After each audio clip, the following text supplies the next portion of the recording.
everyone to episode 4 of High Spots and High Scores, your video game and professional wrestling podcast.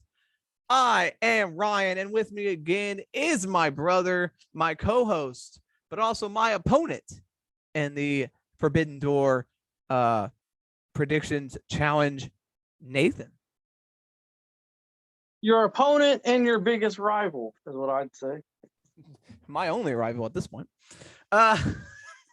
Welcome to the show. We are going to be talking Forbidden Door, also Smackdown, some Rampage, and we're going to be talking some video games, a little bit of news and rumors going around in the video game world.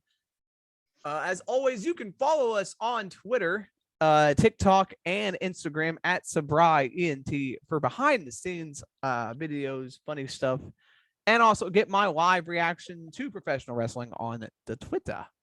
Just get that in there. All right, let's go ahead. Let's jump into the world of professional wrestling, where we had a lot of stuff happen over the weekend. And obviously, the Forbidden Door pay-per-view was a big thing. But we also had Smackdown and Rampage happen on Friday, which is where we're going to start this professional wrestling segment off. Smackdown. Yeah. Start off again with McIntyre and Sheamus. We had a little video package of them getting put into the match, and then basically this leads to Paul Heyman coming out with Adam Pearce, and basically says that I made it with some basically with some influence from Paul Heyman. You are both been taken out. You've been overruled by WWE management. But he says you two are going to wrestle the Usos tonight, and if you both win, if you both win, you're back into the Money in the Bank. Seems like a roundabout way of getting them back in the Money in the Bank. Yeah. So now they're going to wrestle again tonight. If they win, they're in. What the hell? Why would Heyman care? Yeah. Like, Roman Reigns is never fucking there. I know. Like, why does he care about McIntyre and Sheamus of all people? Like, he's already beat McIntyre, and Sheamus hadn't done anything. Plus, if someone's gonna cash in on him, like, because they kept saying it on this show, Michael Cole said it about 8 times that the best time to cash in would be after the last man standing match.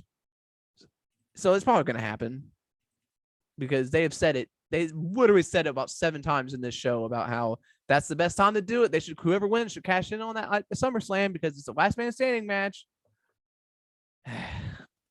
Just annoying.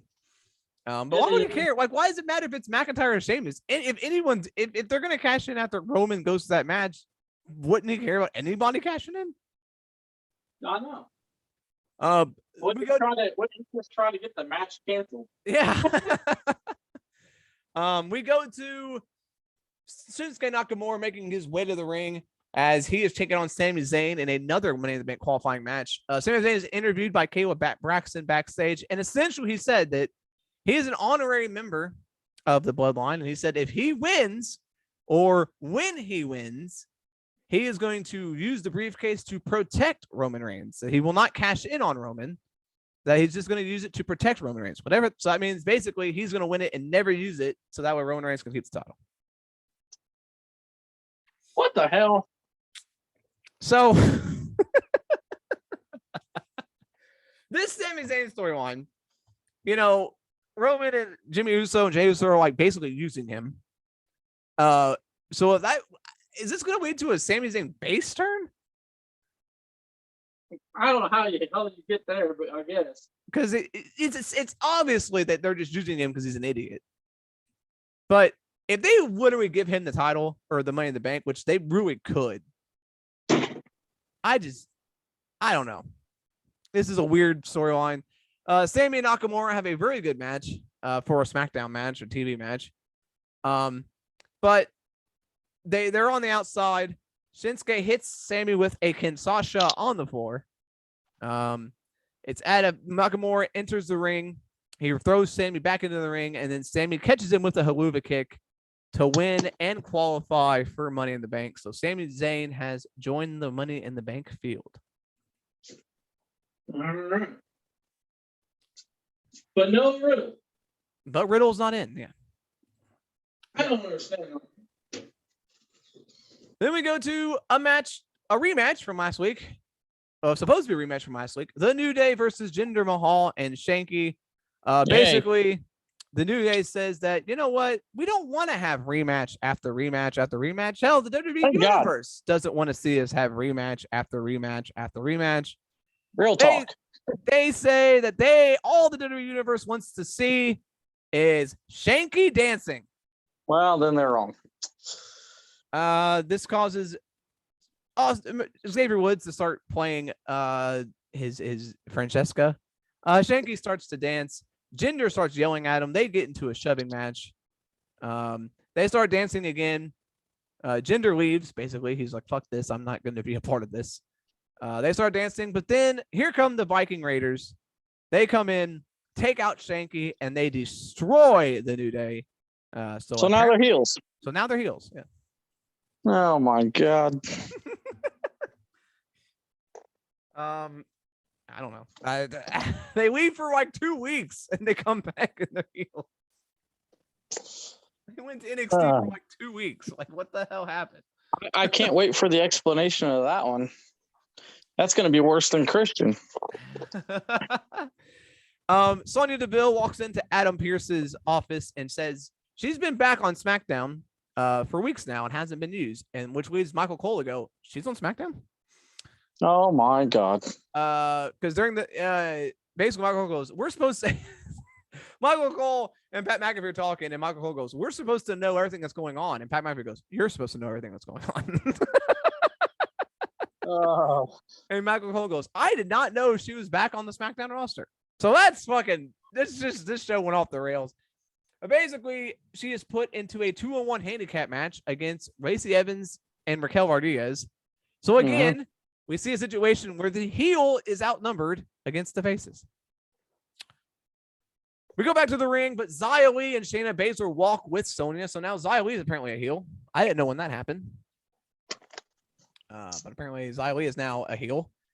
Yeah, we kind of had a heel promo the other day. But they try to get involved. It doesn't matter. Evans ends up hitting the bill with the woman's right and getting the win. Lee and Baszler try to attack them immediately.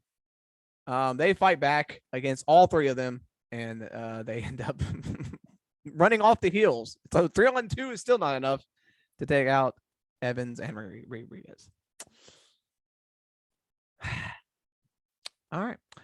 Street Profits are walking backstage. They see Los Lotharios just randomly kissing a woman. Drew Gulak is randomly working out between two ladders. Then they see Madcap Moss. Angelo Dawkins tells a very bad joke, and they didn't find it funny, and no one laughed. What a segment.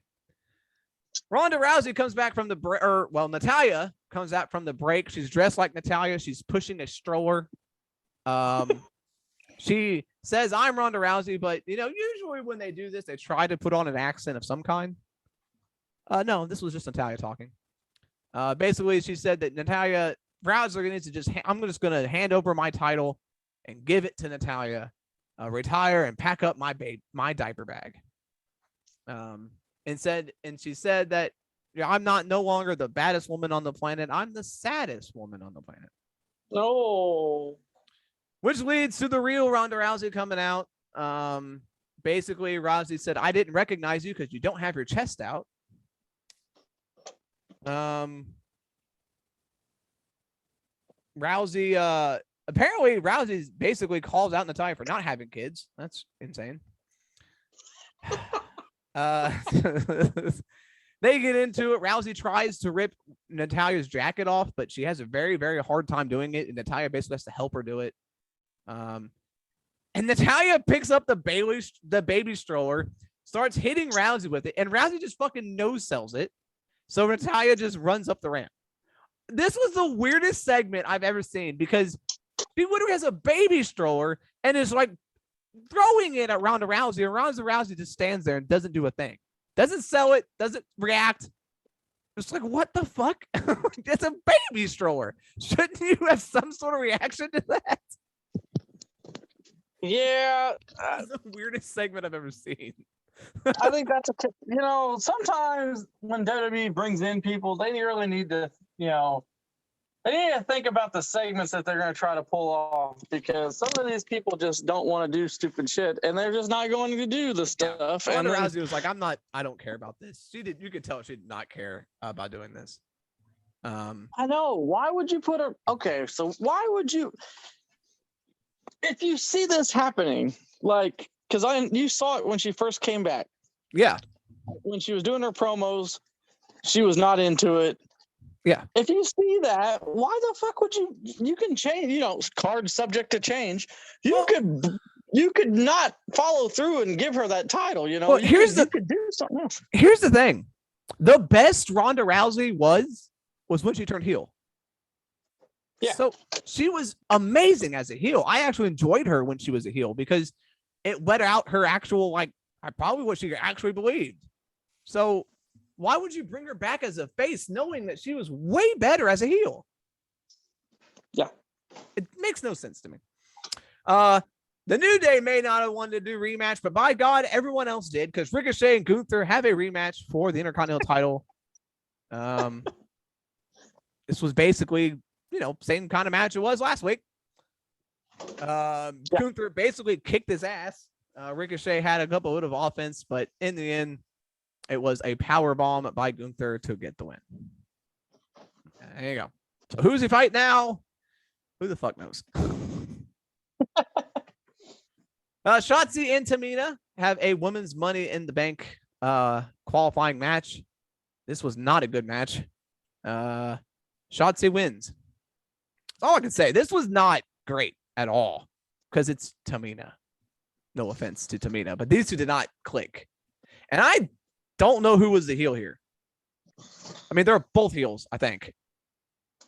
And why wasn't Tamina on Raw the last time she was? Yeah, she's been, on Raw with the 24/7 Yeah, title. So that threw me off because I was like, what? So maybe she's a face. I don't know. Either way, Shotzi is qualified for Money in the Bank.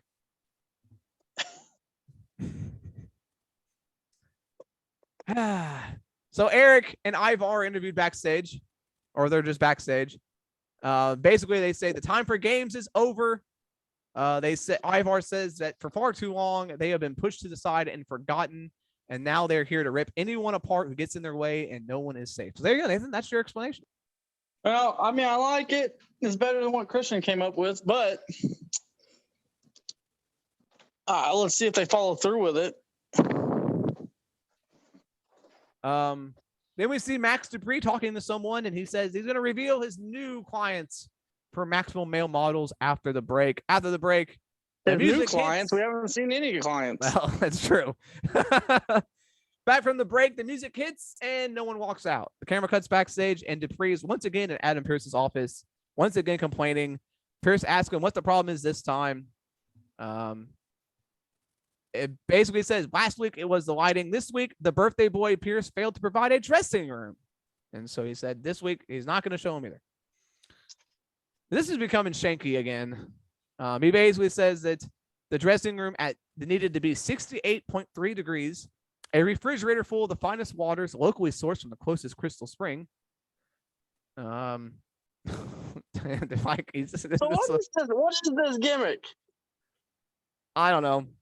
Is this gimmick that he's all talk and he can't, and he's just all talk? Is that his gimmick? I don't know. Pierce then says next week everything will be the way he wants it, and Dupree says next week he'll be ready to fulfill the Maximum Male Models mission to titillate the juices of your guilty pleasures.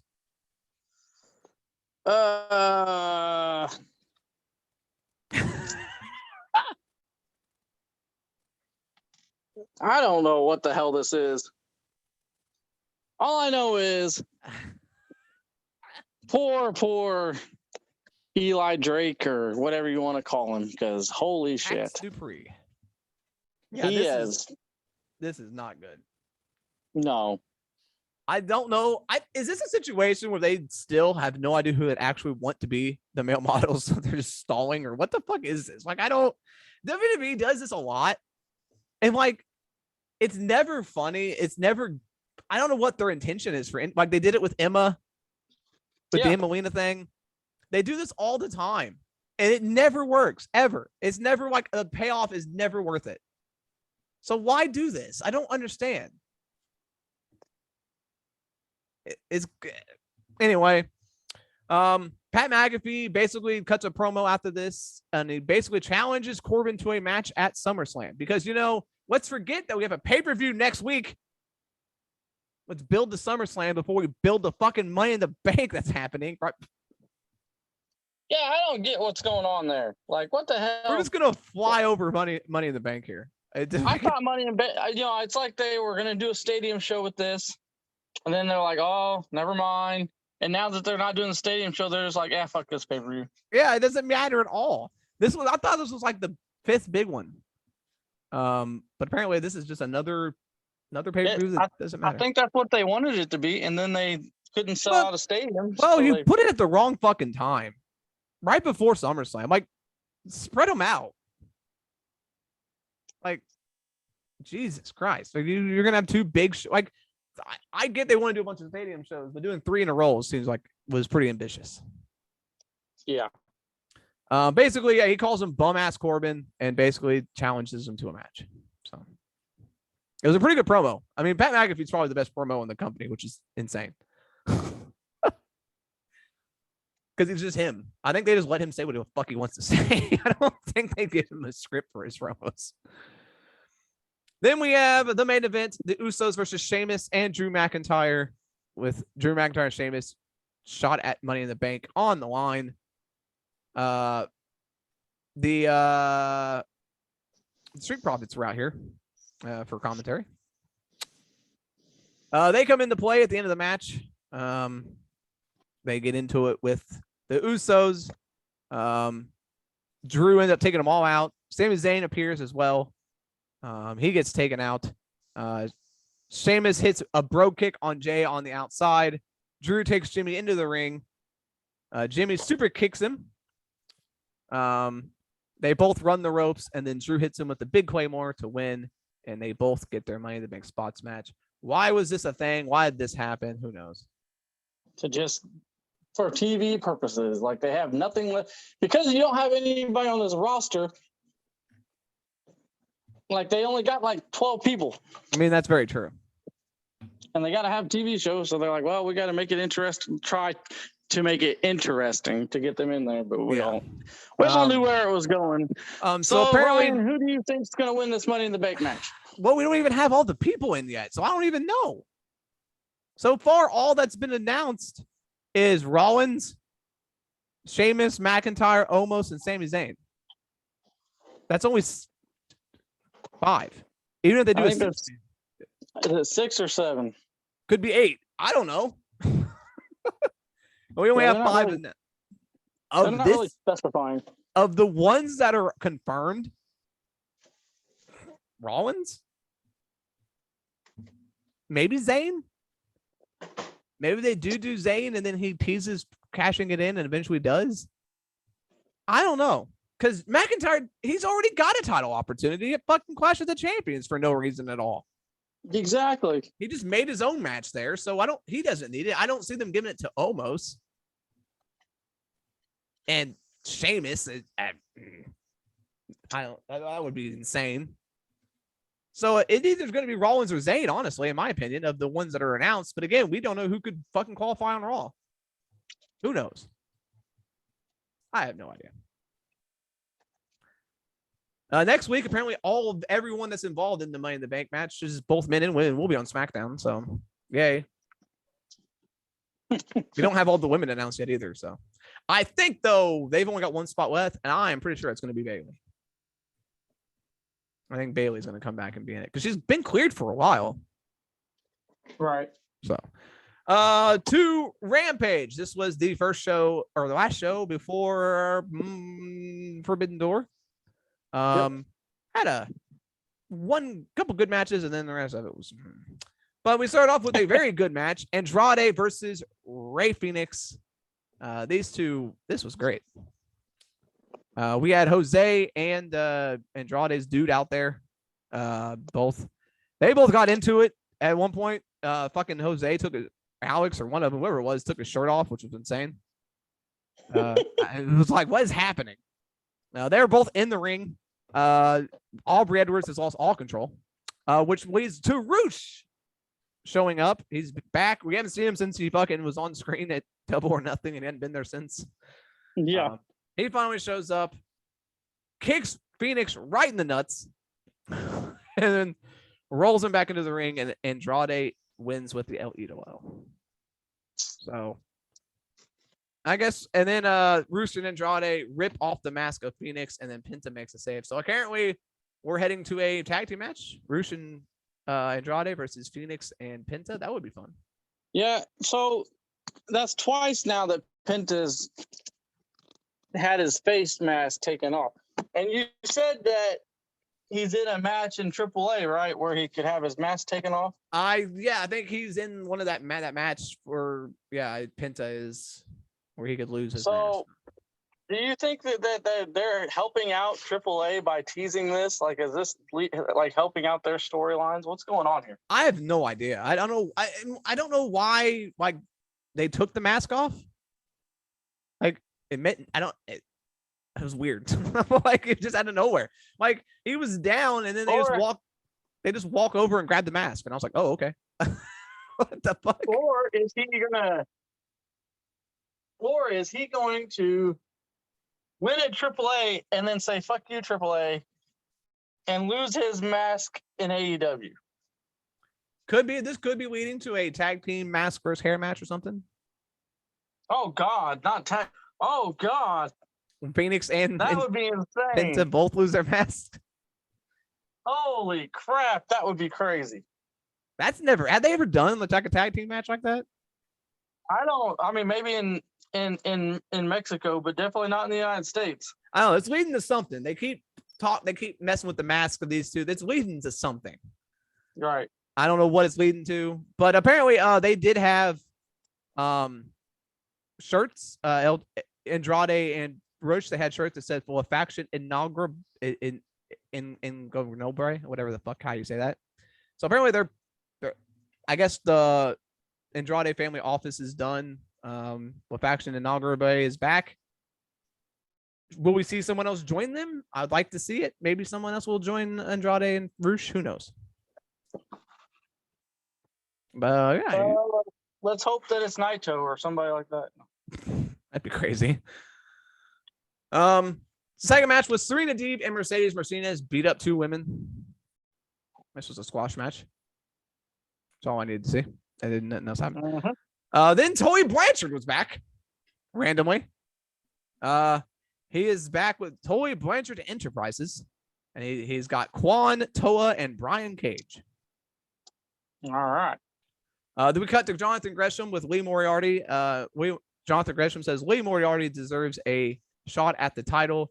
Tully Blanchard then walks in, so he was on a pre-tape, and now he's here again. Tully says one of his guys deserves a shot instead. But Gresham challenges Tully's guys to a tag team match against him and Lee Moriarty. Apparently AEW was like, oh shit, we do have all these ROH people. We should probably put them on the show. Because that was back-to-back ROH show promo segments there. Yeah. They were like, oh shit, we do have this women's title and this world title. I guess we should probably do something with it. Yeah. That's pretty bad that you've had them, just sitting on the sidelines. Yep.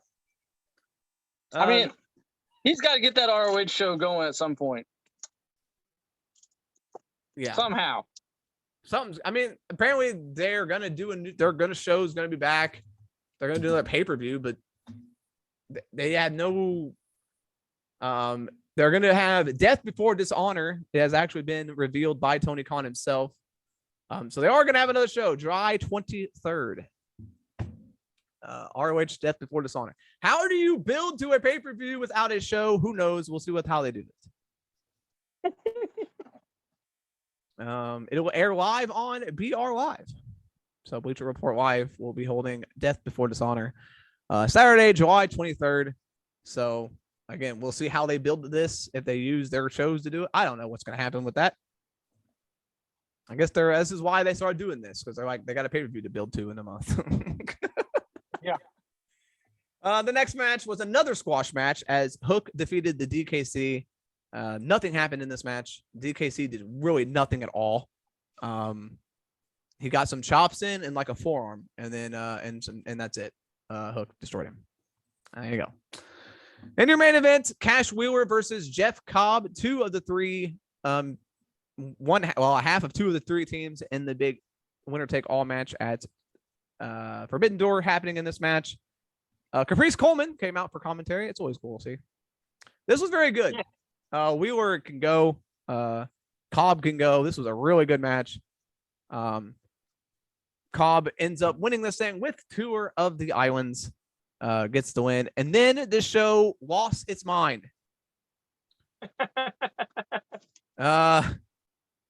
FTR's out there. Dax is there. Great O'Con comes out, attacks staff. Then the entire United Empire there. And here come the best friends. So Osprey and Orange Cassidy are going at it. Aussie Open are attacking best friends. FTR is with Cobb and O'Con. And then Kingston shows up out of nowhere and starts attacking Jericho. So Jericho and Kingston are tabbing it. Kingston goes and he's got a pin. And he is trying to stab Jericho in the eye with a pin. And while the announcers are saying, don't do it. That's my pin. Don't do it. He's trying to stab him with the pin. All hell broke loose. And then the show goes off the air. This was fucking, I don't know what happened. Like, this show was good. Like, it was all structured. And then in the end, it was basically the same ending they did on Dynamite, which I did not like, because you did basically this big brawl 2 shows in a row. Right. But that's how the show ended. The only Phoenix and Andrade was great. Cobb and Wheeler was okay, and then the other 2 matches weren't even worth talking about. So that was Rampage. Not the best Rampage. But not a real good build to the show, honestly. Other than Kingston and Jericho, they didn't really build up much to the pay-per-view. So No, they kind of treated this, like you said, more of an ROH show. Yeah, this was basically, because they had all the ROH champions on here almost. So other than Samoa Joe, who's nowhere to be found. So there you go. That was your Rampage. It was not a great show. But yeah. Do you want to go to Forbidden Door, or do you want to do the Independent? Let's cover just a couple here. Let's cover around the world in the indies here. Let's go around the indie world. Let's go around the indie world. Cool. We had a big show from Warrior Wrestling. Took place in Chicago, Illinois. Took place on the 20th, yesterday, actually. We had Miranda Elise defeat Heather Reckless. Mike Bennett defeated Beastman. We had a Lucha Contenders Medallion 6-way scramble match. Is that an MLW thing? I don't know what the fuck that means. But this was Alpha Wolf, ASF, Dragon Bane, Golden Dragon, Ninja Mac, and Gringo Loco. With Gringo Loco getting the win. Now, I don't know if this was elimination. I don't know if this was a single pin. I have no idea what kind of match this was. But there you go. That happened. Davey Richards defeated Tom Lawler. Dante Leon, Myron Reed, and Zachary Wentz, who made his return to the ring. The former Nash Carter. Defeated Blake Christian, Fuego del Sol, and Nick Wayne in a 6-man tag team match. So I guess Zachary Wentz is back wrestling again. Not sure if he's ever going to go on a massive, like a big TV show or not, but he's wrestling. He's wrestling here for Warrior Wrestling. And then your main event was for the Warrior Wrestling Championship. Casey Navarro defeated Brian Pillman Jr. All right. GCW had no shows this weekend, but they have 2 shows next weekend, I'm pretty sure. One of them being close to our hometown. And they're in our neck of the woods. They will be in Evansville, Indiana, and I think Detroit this coming week. Oh, they're coming to no, they're going to St. Louis. They've got fucking 4 shows. What the fuck? They've got 3 shows this week. That's crazy. So they got a show in St. Louis on Friday, a show in Detroit on Thursday, and then a show in Evansville on Saturday. And a lot of the same people are on like every show. That is weird. So we'll be talking about all that next week. Well, we won't talk about all of it, but we'll go through that a little bit. Other than that, a lot of really minor shows happened. There was not a lot of big independent shows that happened. Well, AAA, was it the another part of no, AAA had a show called it was not part of Triple Mania. Okay. It was just a show. All right. Gira Anniversario 30. Every match was a 6-man or tag match. Oh, your favorite. Yeah, I'm sure I would have loved that show. CMLL also had a show, but I think it was just their TV show. They had some match that had about 17 people in it, apparently. I guess it was like a ladder, like a fucking battle royal. Mexican National Welterweight Championship.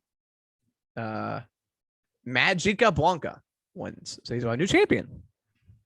All right. They also had a Copa Dinastias 2022 finals match.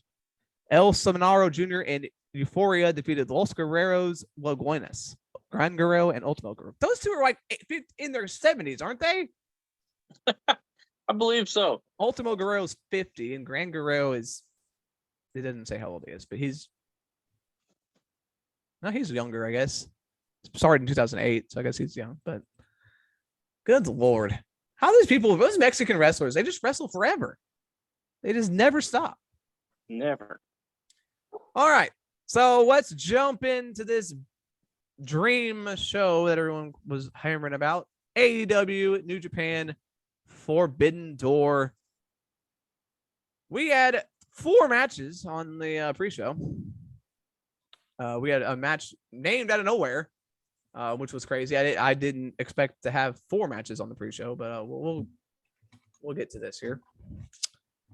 Let's go through all these shit. See if I can find it. Everyone talks about the pre-show, and I don't remember who these. I gotta look at it because I don't remember any of these people's names.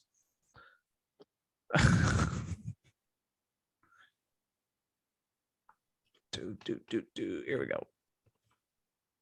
All right, so the first matchup was Aaron Solo and QT Marshall versus Hiroki Goto and Yoshihashi. Yoshihashi and Goto get the win. This match was not good at all. QT Marshall was just all around the ring trying to do flips and tricks, and yeah, none of it worked. He went on his face at one point on the ring apron, which was just great. That was your first match. Oh, Nick Camarato and Lance Archer. Lance Archer got the win. Nick Camarato's group is just, they lose all the time. They're the jobber group, yeah. And then your last match on the pre-show. What I think this match was my favorite match of the night, honestly. It was Swerve Strickland and Keith Lee versus Yoshinobu Kanemaru and El Desperado. This match was fast-paced, all over the ring. This was insanity. But Lee and Swerve able to pick up the win. But this match was great. I love this match. It's probably my favorite match of the whole show. Then we kick things off with a trios match. Jericho, Guevara, and Minoru Suzuki versus Eddie Kingston, Wheeler Yuta, and Shota Umino. Apparently, Shota Umino is Red Shoes' son, which I did not know. And apparently, Jericho and him got into it years ago. Which, again, unless you watch New Japan, you had no idea that happened. So that's why he's in this match, apparently. But, again, none of us knew that. Yeah, it makes sense. They didn't talk about it until this show. Would have been nice to put that on Dynamite or something so we knew why this random dude was in this match. What'd you think of this match, Nathan? That guy was pretty good. You could tell he really wanted to try because, he was new to this crowd and new to a lot of people watching this. And, he tried hard. The rest of them were so-so. Yeah. This was a chaotic 6-man tag as always. The ending came.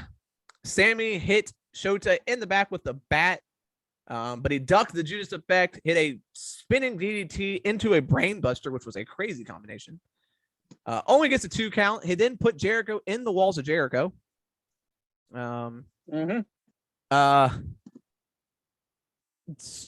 had him in it. Sammy comes in, kicks him right in the face, and he didn't move. And then he finally super kicked him. Eddie came in, hit him with the pile driver. Shota fought off everybody, but then ran into a Judas effect, which gives Jericho, Guevara, and Suzuki the win. Suzuki did not do much in this match. No, he really didn't. There was a lot of him and Eddie Kingston hit each other with a lot of chops, but other than that, yeah, that's all that happened. As far as predictions, we both had Jericho winning that match. You had him for 5 points, I had him for 4 points. Remember, we are competing for the predictions championship, which will be defended at all major pay-per-views between AAA, Impact, WWE, and AEW, and potentially some New Japan stuff. So basically every pay-per-view that happens, we'll be putting that title on the line. So match number 2, winner take all triple threat match for the ROH and IWGP tag team titles. Jeff Cobb and Great Khan versus FTR versus Roppongi Vice. This match was crazy. They had so many near falls in this one that I thought for sure there were a couple moments where this match was over. It was insane. They hit strong zero, Rocky and Trent did. I thought it was over. I thought for sure that was it. But no, it was not over. At one point in this match, Dax goes to the back with a apparent shoulder injury, which means Cash Wheeler was all by himself. But Dax comes back and the crowd fucking lost their mind. yeah, they're ultimate faces now, let me tell you. They end up getting the win after hitting the big rig on Rocky Romero. So FTR are your new IWGP, and they retain their Ring of Honor World Tag Team Champions. They now have 3 titles, including the AAA World Tag Team titles. So, and they came out with those belts. Yeah, which we didn't know they would. They didn't mention them, but they did have them. This was a fun match, though. That was insane. Those 3 teams just went out there and had like an insane match. Yeah, this was probably the match of the night for me. Well, this one, yeah, I think it was. This was the match of the night. By the way, for most of this card, we had Taz, Kevin Kelly, and Excalibur as commentary team, and I love those 3 together. They were a way better trio than Excalibur, JR, and Tony Schiavone. I'm just gonna say. Yeah. Caprice Coleman came out for that match, which having 4 people was way too chaotic for me.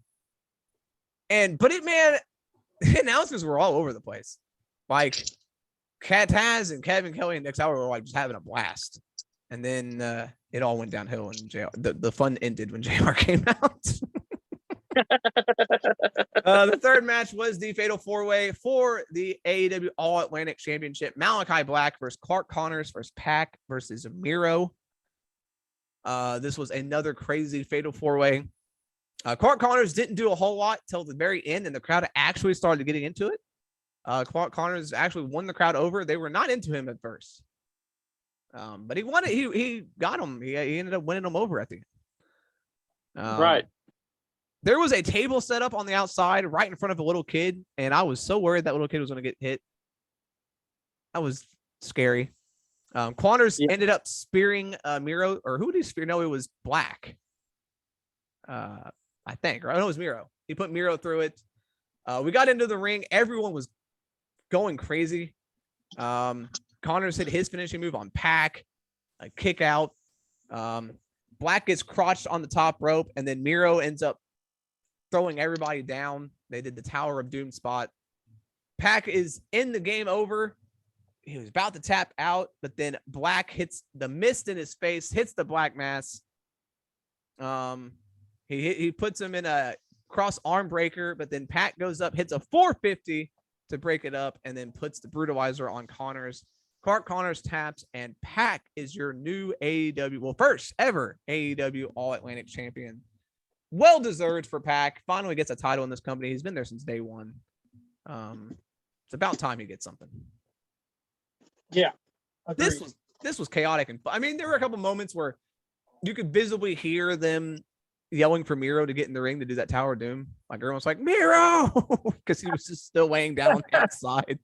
It was like, God damn. I don't know who it was, but someone was yelling. I had it Miro. You had Pac for 7 points, so you're out to a commanding lead right now. The next match was Sting, Darby Allin, and Shingo Takagi versus the Young Bucks and El Phantasmo. Everybody's out in the ring. Everybody comes out. Darby and Shingo come out. Sting music hits, but he's nowhere to be found.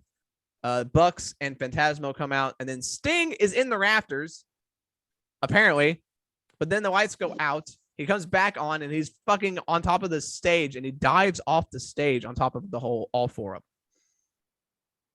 Jesus. Oh, this man is nuts. A little bit. I did not expect to see Sting do so much in this match, honestly. He didn't do a whole lot. He didn't do a whole lot, but he did a lot more than I thought he was going to do. Right. He did a couple stinger splashes. There was a I cannot believe someone had to tell Sting that he had to do this. El Phantasmo grabbed him by the nipples. And the announcers lost their mind. Taz said that he goes, I wouldn't want that to do, Tony Schiavone, because your nipples are pierced. Oh my God. They lost it. When they saw the nipple clamp, everyone lost their mind. And then Sting did it right back to him. So.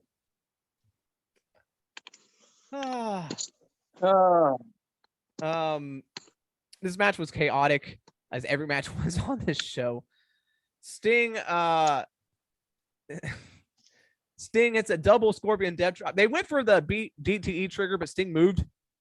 He took a triple super kick, and he just stood there. He fell. He no-sold the double super kick, and then they hit him with the triple super kick, and he fell. They went for the BTE trigger. Sting moved. He hit the double Scorpion Death Drop, and then he did the titty twister to ELP. El Phantasmo. Coffin drop to Hikuleo. Shingo is then legal, and he hits his Last of the Dragon to win the match. The dudes with attitudes get the win. Yes. We both had them winning. We both had them for 3 points, too. So still out to a commanding lead. Cut to the back where they're going to interview Shota. But then Jericho shoots a fireball in his face because he's a wizard. What was that for? We know how much you love that. What was that for? What was the point? I guess like you said, in New Japan, I guess they had words, and so he. But I don't know. They won. Like Jericho won the match. I don't know. Insult to injury, I guess. What was the point? And then we had probably the most disappointing match of the night. Thunder Rosa and Toni Storm for the women's championship. This match was not as good as it should have been. I just don't know what happened. Like it wasn't terrible. It just, I don't know. It didn't click for me. Like it was slow. It felt like I mean, it's probably just compared to the other matches, which were all just insane. Right. That may be why it felt slow, because every other match was New Japan style and they were just going 100 miles an hour. But it was a decent match. Shocker, it was the shortest match on the card, because it's the women. But yeah, Toni Storm and Thunder Rosa had a decent match. By the way, I don't think Toni Storm should throw German suplexes anymore, because she does not get them over at all. She did that one on the apron. I think she knocked herself out more than she knocked Rosa out. She kept throwing German suplexes, and there was no impact on them because she couldn't get them like in the air at all. They're like really short German suplexes. Right. But Rosa ended up winning. So Thunder Rosa retains her AEW Women's Championship. I did predict Thunder Rosa to win, but I really didn't think she was going to win. But she retains. So now let's see what happens with Storm. Let's see what happens with Rosa. I don't know who goes. I thought that was probably the moment to give Storm the title, honestly. I honestly think they should have, because Rose, like we said before, Rose's title reign has been she's better at chasing than being the champion. Yeah, it's been a flat title reign. And so I don't know. I don't know where they go now, but I feel like they had their opportunity to give it to Ruby. They had their opportunity to give it to Storm, and I feel like now if they ever do give it to either one of them, it's not going to feel as impactful. Yeah. The next matchup was for the IWGP United States Heavyweight title, even though he didn't have the title, because Juice Robinson still has the title, because he says he never lost it, so he's still the real champion. Anyway, Jim Ross came out for commentary on this one. Apparently, Juice Robinson's at Bullet Club now. Yeah, I don't know when that happened, but yeah, he's in Bullet Club because they had an interview earlier in the show. So everyone's in Bullet Club now. Apparently, it's really becoming an NWO. This match started off really slow. Not a lot happening at the beginning of this match. Orange Cassidy has hands in his pockets throughout most of it. Ospreay, there was a cool moment where Ospreay had him in the abdominal stretch, put his hand in Osie's pocket, and then pulled out the middle finger. That was great. I laughed. Part of the match. But then it really kicked up towards the end. I gotta give Orange Cassidy credit. I hate the gimmick, and I think he needs a new gimmick. But my God, he can, when he wants to, he can go in that ring. He had a fantastic match with Orange Cassidy or with Ospreay here. So many reversals, so many near falls, so many crazy moves. Ospreay was looking for a power bomb of some kind. He reversed into the beach break, got a 2 count. He went for the orange punch, but Ospreay countered into the Os cutter. That was a kick out. He went for the hidden blade, misses it. Then he went for Stormbreaker. It's countered into a Hurricane Rana by Orange Cassidy. That got a kick out. He hit the hidden blade. Orange Cassidy kicked out again, but then he finally hit him with Stormbreaker and finally gets the win. Ospreay retains his title, which was no shock to anyone, but a fantastic match. Yeah. Do you like Ospreay having 4 moves, or do you hate that? Dude, it's just so many finishing moves. Good Lord. I mean, I do like it because you don't know which one's going to end the match. I mean, it's unexpected. So, but the Stormbreaker is like. That was the first thing I thought of when I was watching that. Was Ryan's probably like, oh my God. Yeah. I mean, Stormbreaker's a crazy move, but I understand why he doesn't do it all the time, because he probably can't do it to everybody. But Hidden Blade is literally just an elbow. So yeah, I don't really like that one. And doesn't Switchblade do with Birdship like the same thing? No. Or somebody does like something similar to that. I mean, it's Ospreay, dude. Osprey's that's just his thing. Like, he does so much stuff. And then we had the United Empire come out. They're destroying everybody. Roppongi Vice comes out. But they get beat down. But then Shibata comes out. Everyone's freaking out, but I don't really know much about Shibata. Okay, so Shibata, he's not been around for a long time, Ryan, because he got hurt so bad. Okay. He hurt his skull so bad that he almost died. Jesus. And everybody told him he would never wrestle again. And this past year, he came back. He was only supposed to do certain spots, but instead he said, fuck that, and started doing regular matches. And I guess he's still going. I don't know. He's nuts. He had his brain was showing, Ryan. Is how bad his injury was. Yeah, so apparently he was partially paralyzed for a while too. Yeah. He had paralysis on the right side of his body. It was believed that he was never going to wrestle ever again. Yep. That I didn't know. That's crazy. I know. And I don't know if he should be wrestling, but he is. Dave Meltzer reported that during his surgery, they had to remove his brain and put it back in, but that doesn't sound medically possible.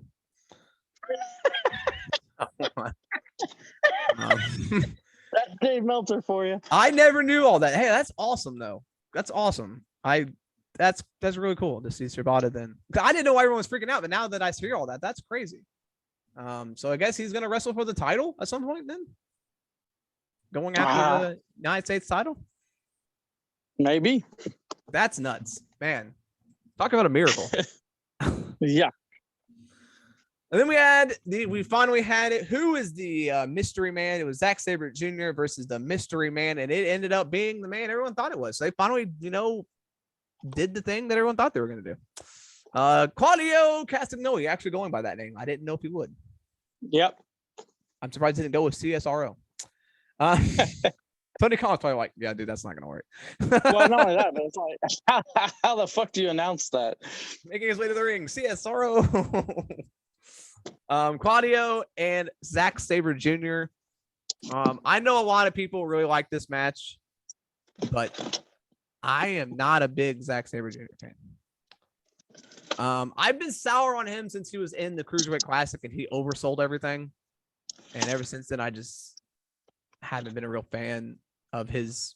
He's good. He's a really good technician, and I like technical wrestling. But I don't know. I don't know why I can't get into his style. This was a decent match for me, at least. I know a lot of people loved it, but you can give your thoughts because I think you like this match way more than I did. Yeah, I did. I think this was a really good match. Zack Sabre Jr., his style is you got to have a taste for it. Yeah. And because he'll like there's not a lot of back bumps in his matches. No. It's more of straight up, we're going to get on the ground and wrestle. He is the only wrestler I have ever seen. I mean, granted, I never watched European wrestling back in the day, back in the old days of European wrestling. Yeah. But he is the only wrestler I have ever seen where he gets oohs and ahs and people going crazy and the guys never leave the ground. Like he'll switch from one move to another and it looks impossible how he does it, and the crowd just starts going crazy. And it's like it's like somebody did a Hurricane Rana or something.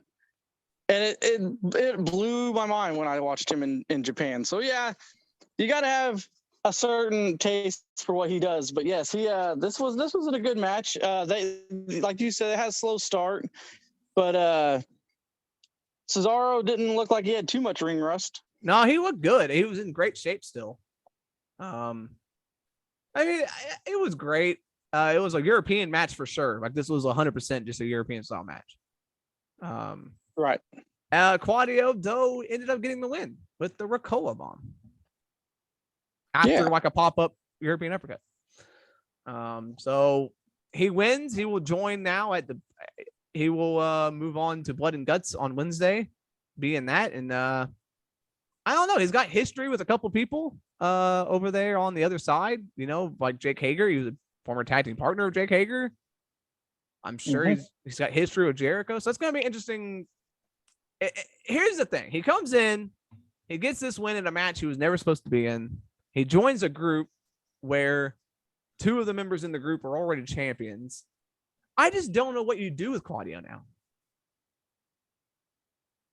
True. Like, I don't know where you go with him because you've got, and this is a problem with AEW that WCW kind of had this problem too.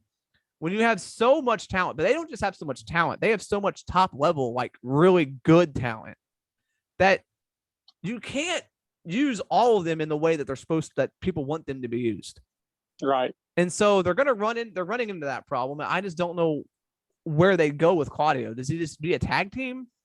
Does he maybe go for the TNT title at some point? I don't know. It's gonna maybe he goes for the ROH world title. I don't know, man. It's gonna be interesting to see what they do with him because he's in a group now, which is great. But what does this group do now after this Jericho feud's over? Right. Are they all gonna go their own separate way again and just be singles wrestlers? I mean, it's gonna be interesting to see where they go. I mean, I know Tony Khan's probably got a plan, so we'll see where it heads after that, I guess. But yeah, that's a very good question.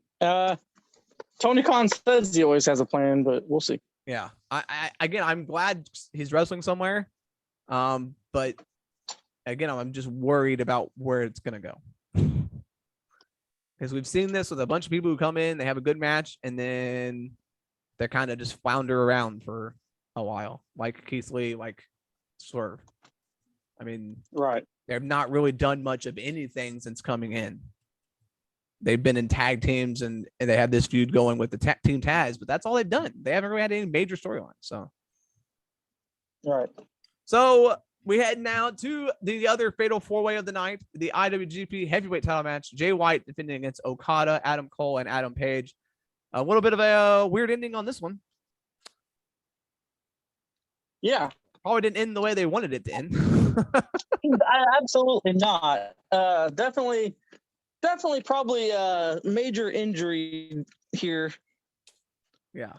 With Adam Cole. I think he may have got rocked.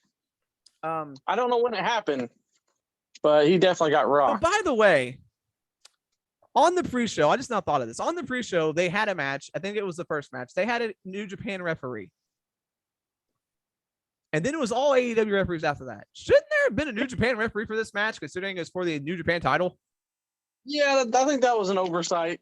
I think somebody missed their mark on that one. They had one, and it was the American referee from Strong. So right. it was during the match with the four dudes. The dojo guys. So it's just, yeah, there's probably should have had a New Japan referee for this match. That's the only thing. But yeah, this was this ending. Cole got rocked completely. I'm sure this match ended before they were wanting it to end because it ended kind of weird. Yeah. Because he hit the blade. Jay White hit the Blade Runner on Okada, but then he pinned Cole, who was out. So I don't know. I'm hoping it's not serious, but it's looking like a concussion of some kind. Right.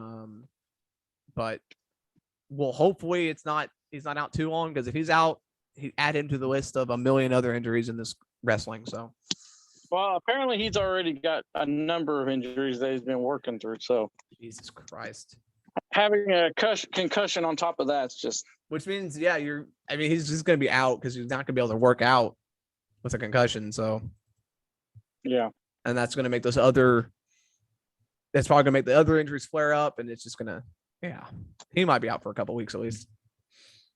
So Jay White wins. This was a good match for what it was, and then it ended, and kind of everyone was kind of like, So, like I said, hopefully Adam Cole's all right. I know I shit on Adam Cole a lot, but he is good in the ring, and I hate to see injuries, so I don't want to see him injured. Adam Cole, for being hurt and whatever happened to him at the end of this match, he actually finally, they always try to say that he's got like the best timing or whatever. And he actually hit 2 super kicks when he needed to, and it was like those big timing moments. Yeah. And they actually worked out. Yeah, actually did it the way it's supposed to work. Yeah. So, and then you get.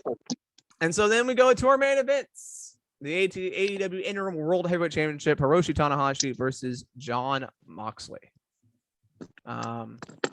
This was a Moxley match. Tanahashi, they were in the ring for most of it. Tanahashi didn't look as bad as he did on Dynamite. No, he I don't know if they shot him up with some medicine here, or if he just got hyped up for this crowd or what. But yeah, he actually he went out and gave it his all. Moxley got busted open, but I don't know how. Yeah, I don't either. He was on the outside. he had like a frog splash on him, and then he got busted open. Yeah. So I don't know what happened. This was better than I thought it was going to be. I don't have much faith in Jon Moxley to have a good straight up wrestling match, but he did good here. It wasn't terrible. And then yeah, he got him with the Tanahashi took a pile driver. yeah. He hit the Death Rider, and Jon Moxley is the new interim AEW World Champion. But the show's not over. They were exchanging or going to have a handshake, but then of course Jericho has to come out. So we've seen Jericho 3 fucking times now on this pay-per-view. They start attacking both men. Kingston comes down to the ring, and again we have another brawl.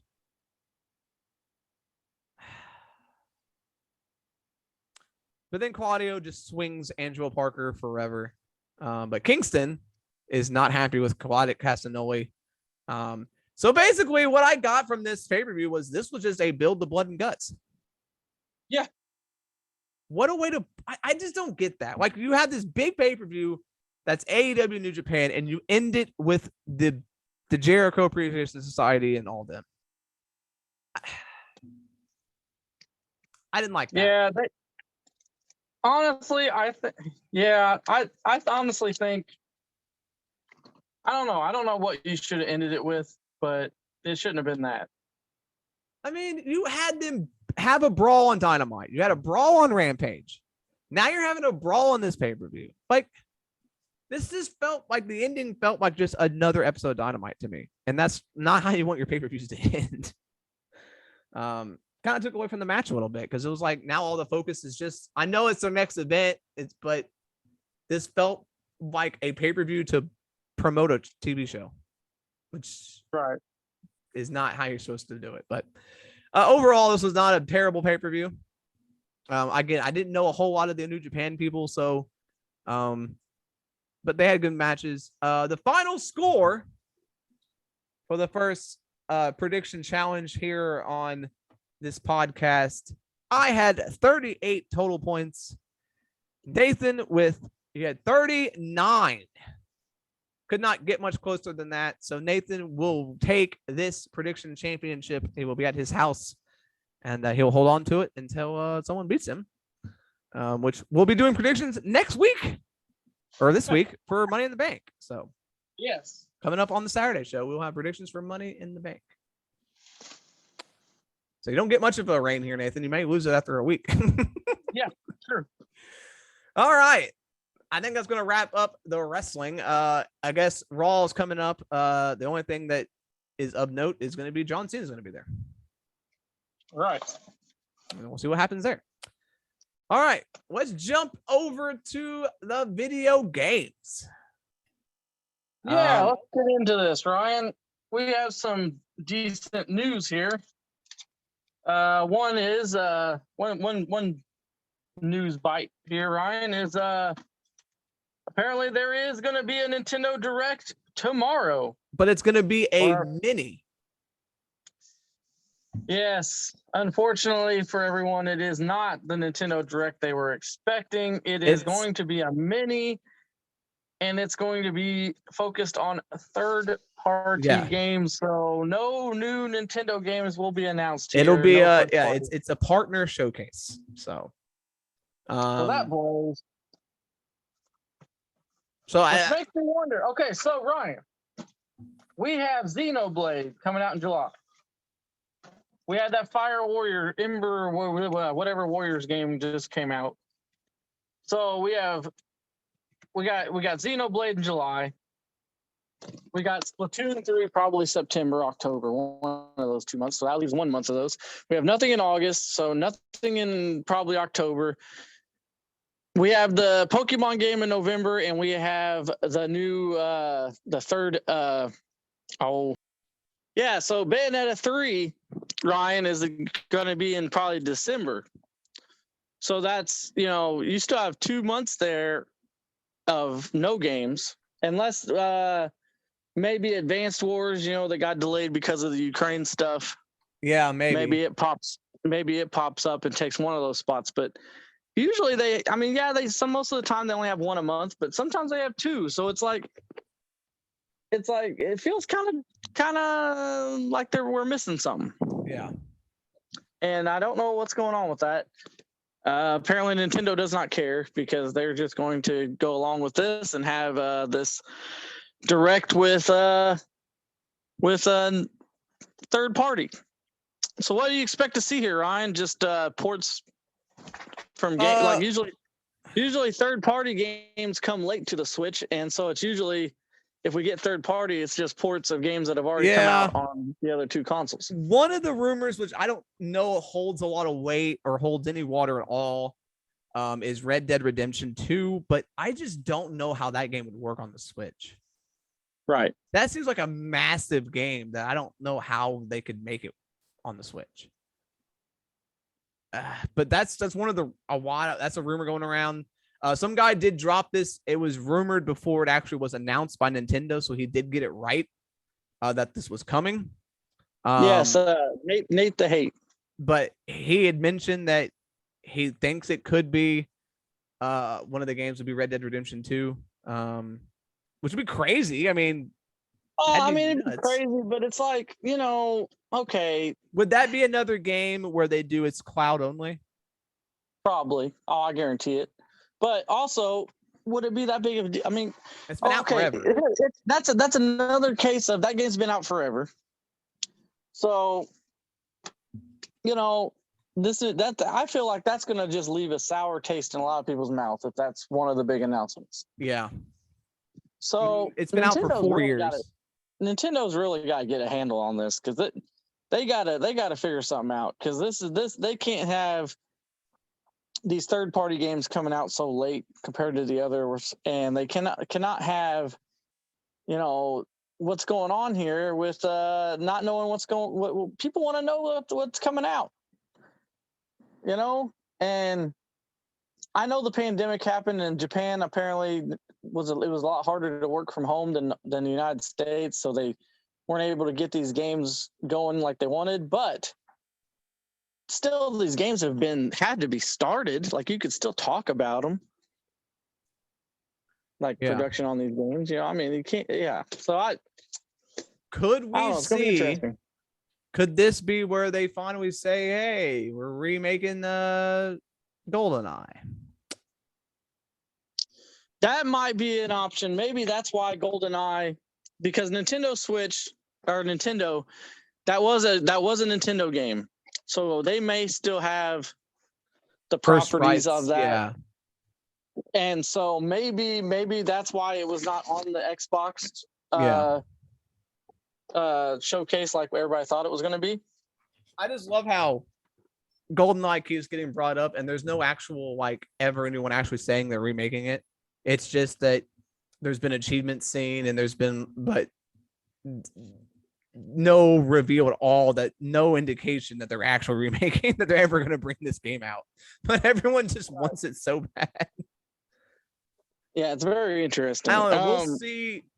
I can't think of what else could be, what else it could be. I just don't know what other third party games it could be that would be worthy of it. You know what I mean? Yeah. So I don't know. It's going to be interesting to see what they put on here and what they're going to bring to the Switch, because without it being Nintendo properties, I don't know if this is going to be good or not. I mean, yeah, it's only going to be 25 minutes long, so it'll be interesting. To me, this is going to be a letdown. I'm going into this without high expectations. I'd say probably the two biggest things that could come out of this, if they're true, because there's been a rumor that Resident Evil Revelations, have you seen those games? Yes. They were big on the Nintendo 3DS and DS, and they're on the Switch. You can play them on the Switch. And you can also play them on the Xbox and stuff too.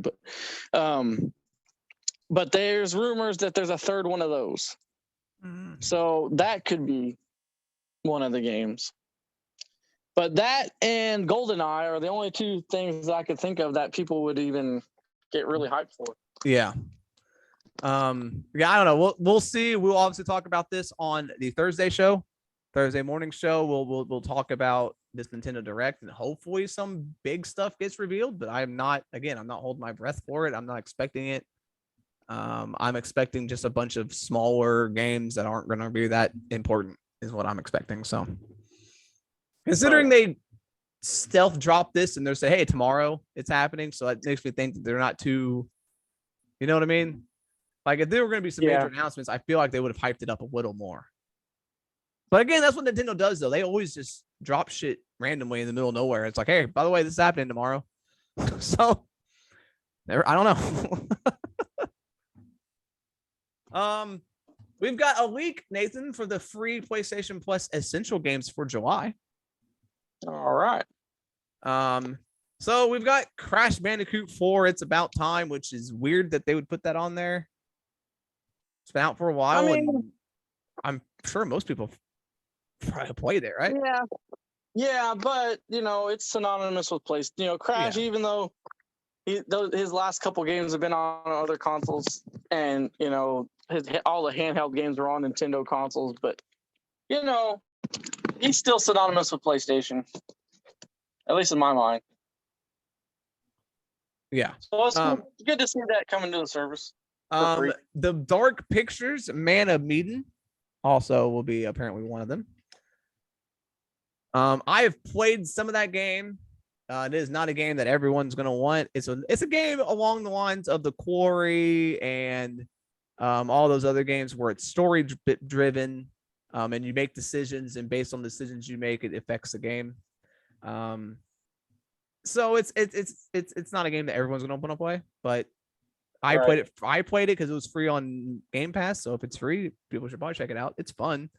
It looks pretty. It's a really good looking game, but I just don't. It's not going to be a game everyone wants to play. And then a game called Arcadegeddon, which I've never heard of. Yeah, I don't know what the hell that is. Let me look it up. Let's see.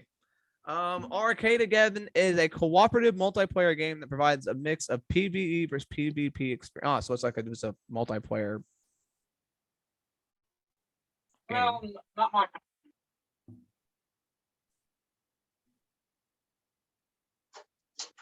Oh, that's going to be like a brand new release because it's not even out yet.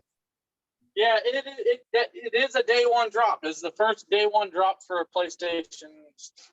Is it also going to be Game Pass as well? Or is it just going to be at PlayStation? Because if PlayStation got a game one drop that Xbox didn't get, that's pretty crazy. That's what they're going to need to compete. Yeah. Yeah. So it's a shooter. Looks a lot like Fortnite and all these other multiplayer shooting games. So I don't know if it's really going to take off or not, but we'll see. We'll see what happens there. So it's cool. All right, game one drop for PlayStation. They're getting ahead of the curve here. Let's see. Anything else of note here? So Chris Pratt obviously is playing Mario in the new movie that's coming out next year. They're hyping it, man. They're hyping it. All right. He said it's going to be, which I don't know how to take this. He said it's going to be unlike anything you've heard. Now, I don't know if that's a good thing or a bad thing. Well, at least he's telling the truth. Yeah. He said that his full quote was, "It's an animated voiceover narrative. It's not a live action movie. I'm not going to be wearing a plumber suit running all over. I'm providing a voice for an animated character, and it is updated and unlike anything you've heard in the Mario world before." I got a feeling it is going to be like Sonic, which is still going to be live action, kind of. Just his character is not going to be him, but it is going to have real people in it. I feel like Mario is going to be brought into our world. I think what's going to happen I think it's going to be more along the lines of Jumanji. And I think it's going to be the Chris Pratt, he's gonna. I don't know. He said it's animated though. If it's all animated, I don't know. But he's an animated character, so he didn't say. Well, I mean, it would still be along those lines that maybe. I'm gonna say like it's not Mario like in the Mario world. Well, he didn't say he was gonna be running around in a Mario suit. That doesn't mean there's gonna not be real people in this movie. I think it's gonna be either like you said, Mario's brought into this world, and so he's got a different voice, kind of like Pikachu. Or it's gonna be like he gets the Chris Pratt character, whatever character he's playing, gets sucked into it, and he's playing Mario, but it's not the Mario; it's somebody else's voice. Right. I don't know. I don't know what direction they're gonna be. I don't know what this because Donkey Kong's also in it, so I don't know. I don't know. I don't know what's gonna happen with this movie.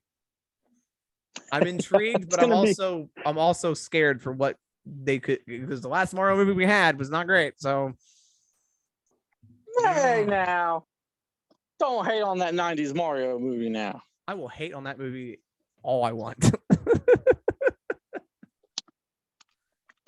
But yeah, they're hyping it up. I'm hoping we may hear I'm hoping they drop like a teaser at some point. We're gonna get a trailer at some point. And I'm hoping we get to hear it. But I kind of don't. I kind of want to just go into that movie blind and then just react to it first thing in the theater. Yeah, I can see that. You know, it might be something where you just don't want to know what it sounds like and just go into the theater and say, oh, see what happens. They might not want to show it because then it might make people not want to go. That's 100% true too. Nathan, Cyberpunk won't die. Unfortunately, Cyberpunk's hitting a board game. Oh my god. Cyberpunk 2077 Gangs of Night City. It's going to be a board game apparently. Okay. Who asked for that? it's I just don't understand. It's on Kickstarter right now. So if you want to, donate to it, Nathan. Everybody, please don't. Let that game die. All right. Nathan, you were on vacation this weekend, so I don't know if you got to play anything, but what you been playing? Well, last week before I went on vacation, I played a lot in Ninja Turtles. I beat it, unlocked Casey Jones. Nice. That game is amazing. Other than that, I've been playing some retro stuff on the PlayStation, whatever the fuck that service is called. I keep forgetting the name of it. PlayStation Now Plus. I think it's just PlayStation Plus. Yeah. Okay, well that's what we're going to go with. And yeah, so I've been playing some stuff on that. Still trying to see if it's any good or not. Haven't really made up my mind.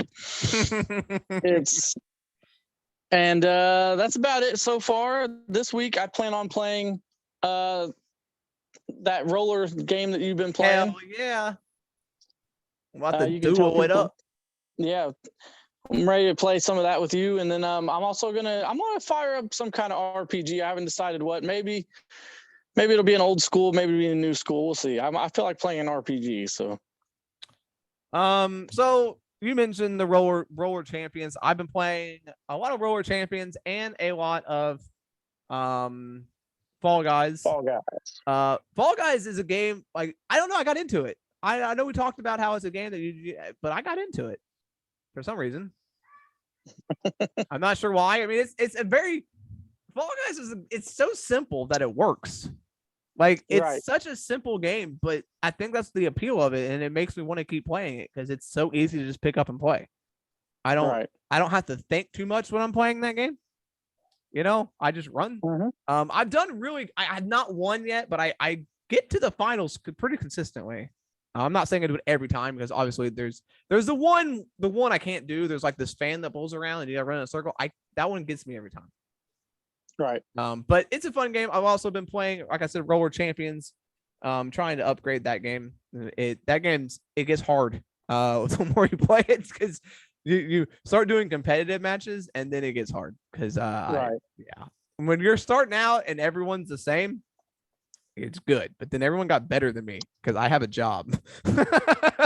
So I can't play it all the time. I've also been playing some WWE 2K22, even though the game still has its problems. Speaking of that, the next DLC pack is out while you're listening to this. It'll be out today. The Clowning Around DLC. Mm-hmm.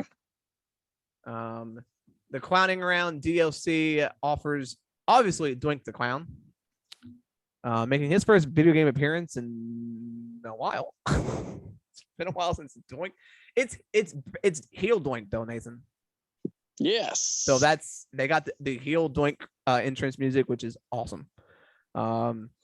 Also, you will receive Ronda Rousey, the British Bulldog, Mr. T, Dewdrop, and Rick Boogs, all in this Clowning Around DLC pack.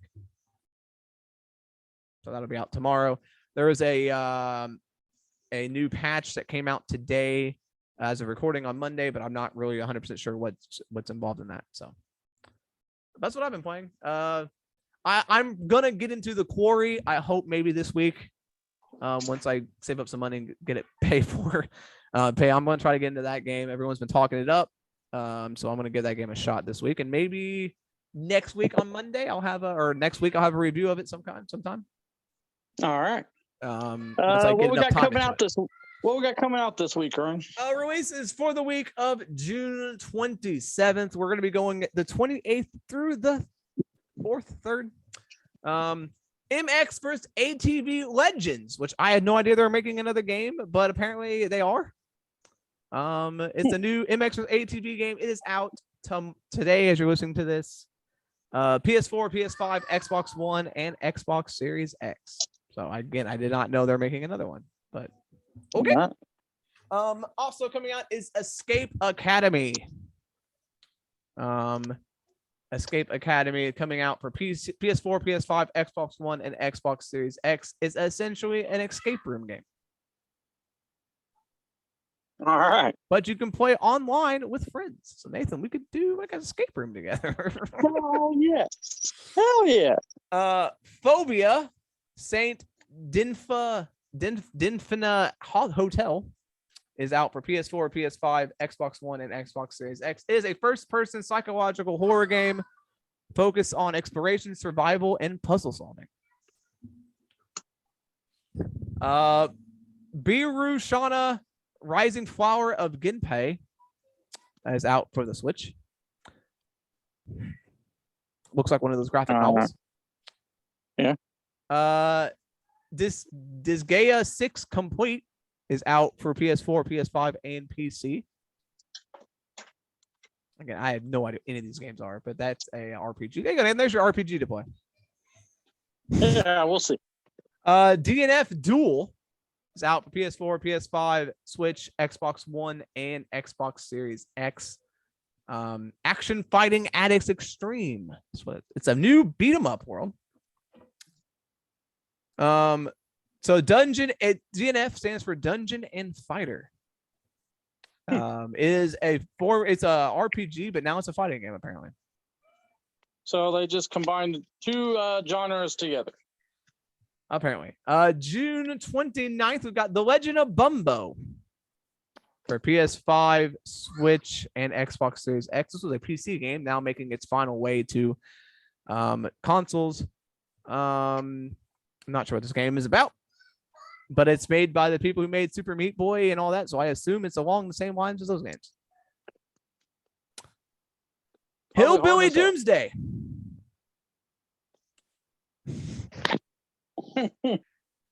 Not the game you think of. This is for Xbox One, Xbox Series X. This is a Mario type game. This is a side scroller. What the hell? Side scrolling platformer. Yeehaw! Once upon a time, when the entire planet was in great danger, an unknown enemy turned almost everyone into zombies. So, a zombie side scroller. Zombies and hillbillies. Yep.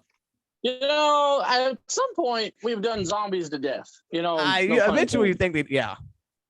But the game character's name is Uncle Billy. Of course. Jesus Christ. On June 30th, we've got a game called Hourglass coming out for PS4, PS5, Xbox One, and Xbox Series X.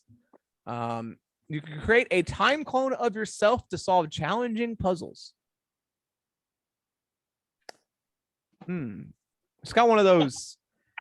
That game could be fun, but it's the art style for me that I couldn't do it. It's got that like cartoony kind of art style. I couldn't do it. Outriders World Slayer, a brutal 1 to 3 player co-op looter shooter. The fuck is a looter shooter? That's where you shoot and you get loot. Okay. It's a dark sci-fi universe. You create your own outrider. It's kind of like it's like Borderlands, right? Okay. So that's coming out for PS4, PS5, Xbox One, and Xbox Series X and PC on June 30th. Lumberjack Simulator is coming out on June 30th as well for the Xbox One. There we go. Cutting down trees for no reason to destroy the environment. All right. Cuphead Delicious Last Course is out for the Switch on June 30th, as well as the Xbox One and PS4. So this is the DLC for Cuphead. That's been, Cuphead, the game that came out fucking 8 years ago, it feels like. Yeah. We're getting the DLC. You're probably not far off on that, right? Also on June 30th, we've got Rabbids Party of Legends. What the fuck? A Rabbids game? Where'd that come from? I don't know. It's out for PS4, Switch, and Xbox One. So apparently it's not next gen. It is a party game. So I guess it's kind of like Mario Party. Yeah. How many of those do we need? We have an early access game for PC coming out. Alwaloth Champions of the Four Kingdoms. It will be coming to consoles as well, but no release date official, but it'll be on PC early access on the June 30th. And the final game, Monster Hunter Rise Sunbreak. I assume this is a DLC. Yep, DLC. DLC for Monster Hunter Rise. That's all I got. Well, I guess I can go into July. We do have a couple here in July. F1 22 is coming out for everything. PS4, PS5, Xbox, and Xbox Series X. Numina is out for the PC. Game Deck is out for the Switch, and Almost My Floor for the Switch and Xbox One. What the heck? Or Xbox Series X. I'm trying to look up what this game is about, but I won't load. Almost My Floor. Interesting. So it's got listed for F1 2022 and then F1 22. I assume that's the same game. I think so. If not, how in the hell did F1 get 2 games made with very similar titles? But that's all that is coming out this week. Obviously, next week we'll be we got more coming. Like Arcade Again will be out next week, and then a bunch of other weird games. I can't believe it's July already. That's nuts. Yeah. All right. I think that's gonna do it for this one, Ryan. Yeah. Stay tuned for Thursday morning. We're gonna be talking Raw and NXT on the wrestling side. Video game side, we've got some fun stuff coming as well. We're gonna do another history of video games. We're gonna take another look at something. Could be a console, could be a series, could be an individual game, could be a whole company. You never know what we're gonna talk about. So tune in for that Thursday morning, 6 a.m. as always. And then obviously Saturday morning, we got the big Money in the Bank prediction show, as well as some other fun stuff. We're going to be talking some reviews on that show, video game reviews, and some other fun stuff. We got a lot of stuff planned for this podcast for you guys to enjoy. So go ahead, tune in, hit that like or subscribe button, whatever it is, and use the hashtag High Scores and High Spots on Twitter. Tag us at SabraiENT to let us know you've listened. So that's going to wrap it up. Thank you for listening. He is Nathan. I am Ryan. I'm trying to remember I am Ryan. Hit your spots and set your high scores. There you go. Hit your high spots and set your high scores. Later.